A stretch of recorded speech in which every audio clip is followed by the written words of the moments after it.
morning, YouTube. This is the Van Life Post, and today we're doing a walkthrough tour of our DIY custom camper van.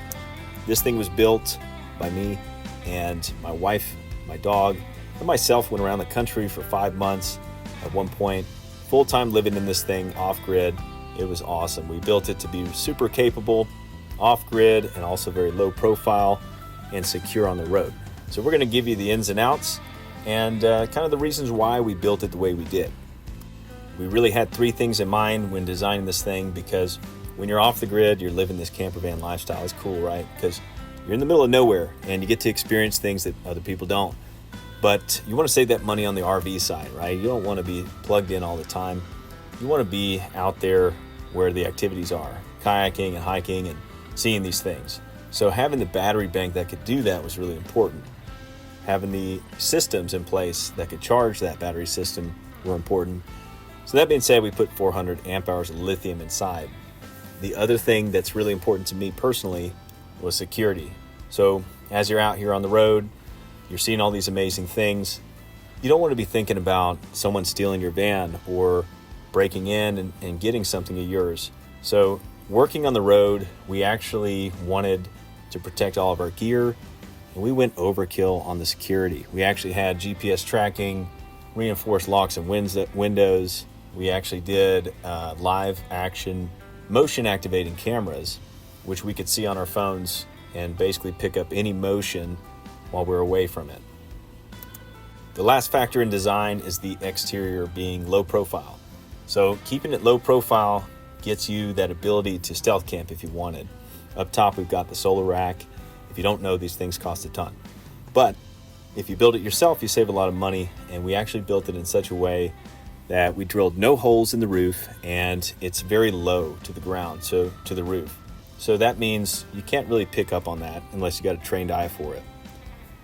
Lastly, we got some camera mounts up there, which are tied into that. That roof rack saved us a ton of money, and the whole outside stays low profile and non-conspicuous. When you get into the inside, we really wanted an open concept. So we took these swivel seats and we installed those with a retractable table, and this table actually confines down into the wall. When you sit up here, you've got a workstation, you got a food prep station, and a place that you can share a meal. And here's the big factor. It's this big puppy here. This is Mocha, and she's a mastador. She weighs 120 pounds and she needs a place to sleep too. So keeping this space open, not having a permanent shower inside, gives us a place for a dog bed and place to navigate the space. We used showers in gyms and the amenities of parks. We didn't even need an indoor shower, but we had the outdoor just in case. Over here, we've got some other lighting. We've got a Max Air Fan remote control and some USB chargers. Lighting kind of helps you get to the back of that cabinet and see what all is back there when you're packed out for a big trip.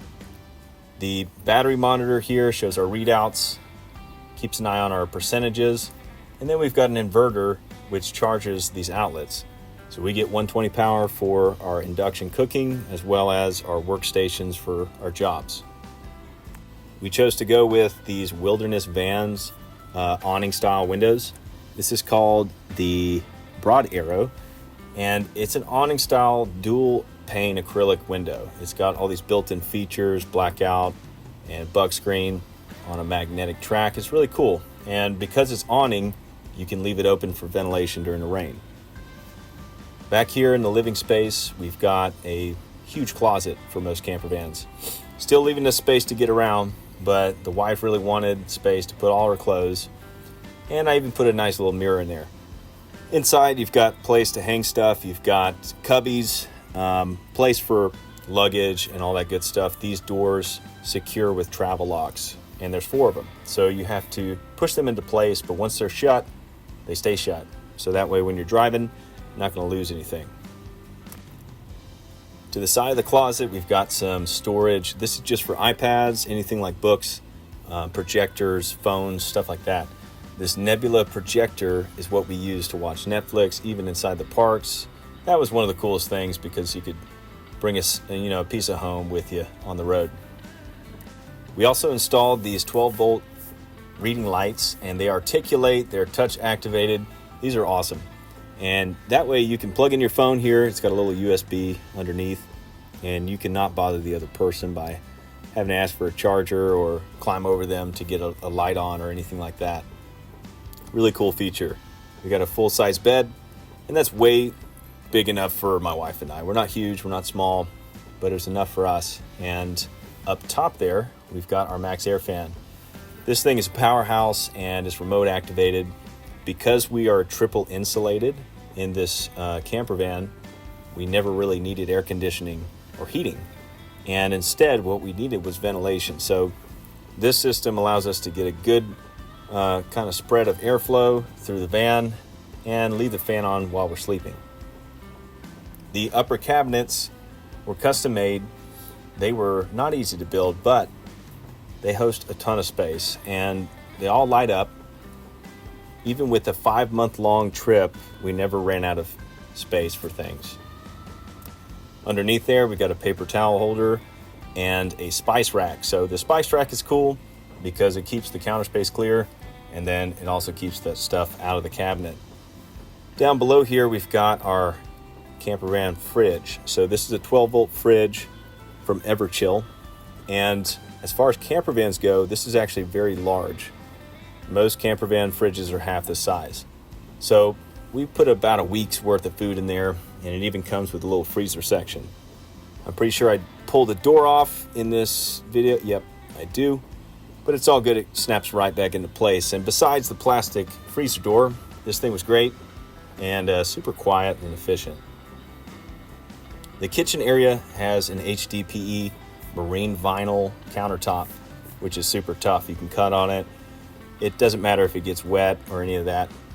Underneath, we got some custom cabinets, and these dividers inside can move side to side based on what kind of things you're storing in there. This is our induction cooktop. It's made by New Wave, and the cool thing about this is when you plug it in, you can select your power, and you can cook anything you like on this thing. You don't have to use gas, so that means you don't have to worry about running out of gas. You don't have to worry about a gas leak. If you have the battery power for this thing, which we did, you can always cook on this. And we cooked every single meal on this induction cooktop. Once you're all done with it, it just slides right back into its place, and you got plenty of storage for other things. The rest of the cabinets are all custom built. They are black, matte black with a gold hardware. Each of them have those dividers in which you can mix around depending on what you need to store, and they're all secured with a bungee strap. The system itself, to have a long countertop, was really important to us. There's just a lot more cooking space, made things easy on us. The last part about the kitchen is the water system, and the last thing we wanted was plumbing running through the walls. That can leak, that can freeze. The road vibrations can knock things loose, so keeping 2 tanks up here makes it really simple. We got a 12-volt system, 12-volt pump, and a switch, and it makes things very convenient and easy to use. Up top, we've got a deep sink. It comes with a cutting board, as well as some drying racks and a drain stopper as well.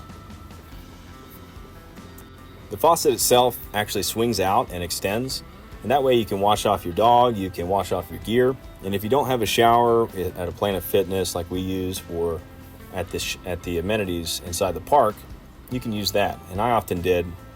Wife wasn't a big fan, but it was all good for me.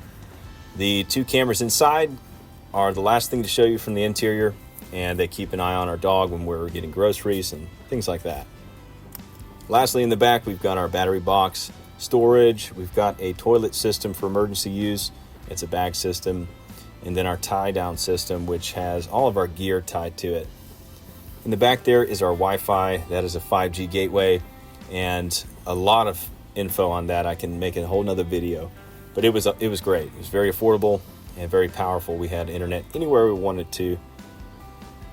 And guys, that's the conclusion of the van tour. I hope you enjoyed it. And my wife and I got a kick out of this whole van life thing. We enjoyed the heck out of it. We're moving on to other things. But if you'd like to purchase this van, let us know. And if you enjoy the content, like, share, and smash your phone into the concrete, or whatever I'm supposed to say. Listen, don't be afraid to be uncommon and go out there and enjoy that God-given life.